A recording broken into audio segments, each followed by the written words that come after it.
we determine intrinsic value. You mentioned that the theoretically correct method is discounted cash flow, but at the same time you point out the inherent difficulties of the methodology. In other books, I see that you use multiples on operating earnings or owner multiples. Your daughter Mary, in one of her books, describes another methodology where you apply compounding economics to the value of the equity. Could you give us a bit more transparency which quantitative approach you use and how many years out you try to quantify the results of the investments you're interested in? I understand the question, but I'm going to pretend I don't. Let Charlie answer first. I really do. Yeah, when you're trying to determine something like intrinsic value and margin of safety and so on, there is no one easy method that could be simply mechanically applied by, say, a computer and make anybody who could punch the buttons rich. By definition, this is going to be a game which you play with multiple techniques and multiple models, and a lot of experience is very helpful.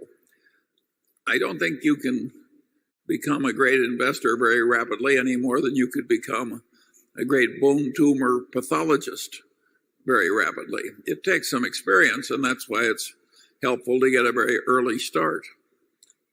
But if you let's just say that we all decided we're going to buy or think about buying a farm, and we go up 30 miles north of here, and we find out that a farm up there can produce 120 bushels of corn, and it can produce 45 bushels of soybean per acre, and we know what fertilizer costs, and we know what the property taxes cost, and we know what we'll have to pay the farmer to actually do the work involved, and we'll get some number that we can make per acre using fairly conservative assumptions. And let's just assume that when you get through making those calculations, it turns out to be that you can make $70 an acre to the owner without working at it. Then the question is, how much do you pay for the $70? Do you assume that agriculture will get a little bit better over the years so that your yields will be a little higher? Do you assume that prices will work a little higher over time? They haven't done much of that, although recently it's been good with corn and soybeans. But over the years, agriculture prices have not done too much. So you would be conservative in your assumptions. And you might decide that for $70 an acre, you would want to, if you decided you wanted a 7% return, you'd pay $1,000 an acre.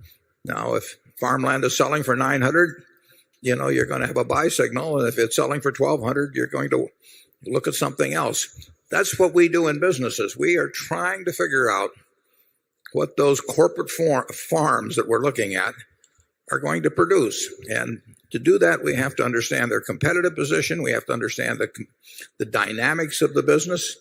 We have to be able to look out in the future. And like I've said earlier, some businesses you can't look out very far at. But the mathematics of investment were set out by Aesop 600 BC. And he said, a bird in the hand is worth two in the bush. Now, our question is, when do we get the two? How long do we wait? How sure are we that there are two in the bush? Could there be more? What's the right discount rate? And we measure one against the other that way. I mean, we are looking at a whole bunch of businesses. How many birds are they going to give us? When are they going to give them to us? And we try to decide which ones, basically which bushes we want to buy out in the future. It's all about And it's all about evaluating the future ability to distribute cash or to reinvest cash at high rates if it isn't distributed. Berkshire's never distributed any cash, but it's growing in its cash producing abilities, and we retain it because we think we can create more than $1 present value by retaining it. But it's the ability to distribute cash that gives Berkshire its value. And we try to increase that ability to distribute cash year by year by year, and then we try to keep it and invest it in a way so that a dollar bill is worth more than $1. You may have an insight into very few businesses. I mean, if we left here and walked by a McDonald's stand, and you decided, would you pay $1 million for that McDonald's stand, or $1.3 million or 900,000? You'd think about how likely it was there would be more competition, whether McDonald's could change the franchise arrangement on you, whether people are going to keep eating hamburgers, all kinds of things.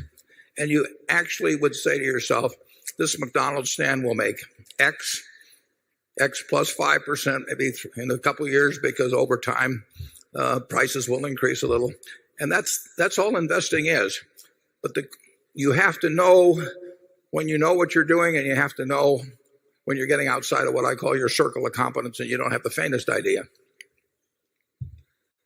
Charlie? Yeah, the other thing you got to recognize that we've never had any system for being able to make correct judgments on the values of all businesses. We throw almost all decisions into the too hard pile, and we just sift for a few decisions we can make that are easy. And that's a comparative process.